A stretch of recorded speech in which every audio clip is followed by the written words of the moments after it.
Hello students, आज हम कक्षा 4 के हिंदी व्याकरण नव्य पढ़ेंगे और इसका हम पार्ट 9 आज पढ़ेंगे।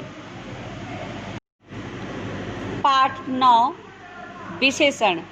विशेषण हमारे हिंदी व्याकरण में एक महत्वपूर्ण शीर्षक है। विशेषण के बिना हमारी जो भाषा है वह अच्छी नहीं लगेगी और न वह बहुत ही अच्छी तरह से अभिव्यक्त हो पाएगी, क्योंकि विशेषण हमारी भाषा को सुंदरता प्रदान करते हैं। तो इसलिए हम विशेषण के बारे में जानेंगे। देखते हैं कि अगर ये विशेषण शब्द को आप ध्यानपूर्वक पढ़ेंगे तो इसमें भी इसकी जो अर्थ है छुपा हुआ है। विशेषता यानी विशेषता यानी विशेषण। आइए अब इसे हम आगे पढ़ते हैं। विशेषण का अर्थ होता है विशेषता बताने वाला, यानी कोई भी शब्द जिससे किसी की विशेषता के बारे में पता चलता है वह विशेषता उसकी विशेषण कहलाती है। जैसे लड़का मोटा है, यानी लड़के के बारे में विशेषता बताई गई है कि लड़का कैसा है, मोटा है। पतंग नीली है, पतंग कैसी है, नीली है। ये पतंग के बारे में बताया गया है कि पतंग कलर की, नीले कलर की है। इसमें है रसीला आम सबको अच्छा लगता है। ये आम के बारे में विशेषता बताई गई है कि आम कैसा है, रसीला है। तो आम कैसा हुआ, रसीला हुआ और रसीला इसका विशेषण है। अब इसमें और भी हम वाक्य बना सकते हैं। इस चित्र को देखें तो इस चित्र में एक वाक्य यह भी बन सकता है कि लड़की लड़के को पीला आम दे रही है। तो लड़की कैसा आम दे रही है, पीला, यानी आम की विशेषता क्या हुई, पीला। तो पीला शब्द इसका विशेषण हुआ। तीसरा वाक्य भी बन सकता है कि इस लड़के ने मीठा आम खाया। तो लड़के ने कैसा आम खाया, मीठा। मीठा क्या रहा, इसका विशेषण हुआ। ठीक, आगे पढ़ते हैं। यहाँ मोटा शब्द लड़के की विशेषता बता रहा है और नीले शब्द की पतंग की विशेषता बता रहा है। रसीला शब्द आम की विशेषता बता रहा है।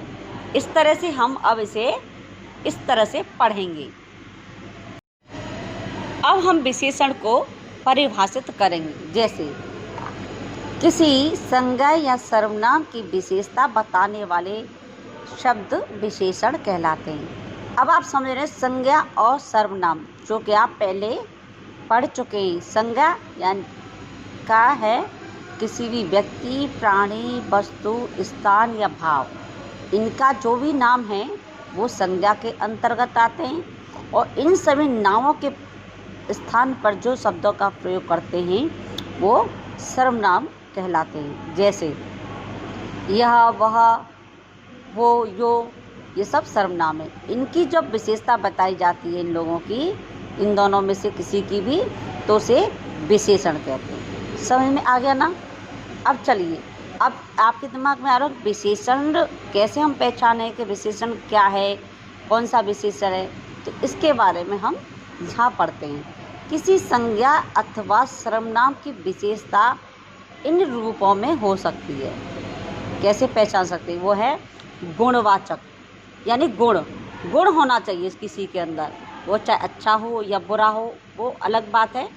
ये देखिए, कायर, काला, सुंदर, साहसी, मीठा, पुराना, अच्छा, बुरा, गंदा, ये सब क्या हुआ, गुण हो गए। अब है परिमाण। परिमाण यानी किसी की नाप तोल करना। जैसे 4 मीटर 3 किलोग्राम। आपने कभी चावल लिए तो चावल 3 किलोग्राम। आप कपड़ा लाए तो 4 मीटर कपड़ा। या थोड़ा पानी, आपके गिलास में थोड़ा सा पानी है तो उसे थोड़ा पानी कहेंगे। ज़्यादा है दूध तो आप ज़्यादा दूध कहेंगे। इस तरह से इसकी मापों के बारे में जब पता चलती है तो उसे परिमाण के अंतर्गत आता है। अब आता है संख्या। कभी कभी आप वाक्य में जब पढ़ते हैं तो संख्याओं का भी बोध होता है। जैसे आपने कहा, हम सभी क्लास में बैठे हुए हैं, आप अधिक बोलते हो, हमें 2 गिलास दूध दे दो, या चौथी क्लास में पढ़ता है। ठीक है, इस तरह से बहुत सारे शब्द को आप दिन प्रतिदिन यूज करते ही हैं। जैसे कुछ, कम, ज़्यादा आदि। फिर आता है आपका संकेत। कुछ आप देखिए, कुछ बातें हम अपने संकेतों के माध्यम से कहते और सुनते हैं, तो वो संकेत वाचक के रूप में आता है, जैसे कौन, यह, वह, जो आदि। तो अब हम कहेंगे कि अब ये तो बता दिया आपने कि ये सारी जो विशेषताएं, अब हम विशेषता किसकी बता रहे हैं। हाँ, हम किसकी बता रहे हैं उसको हम विशेष्य कहते हैं। जैसे इसको पढ़ेंगे हम,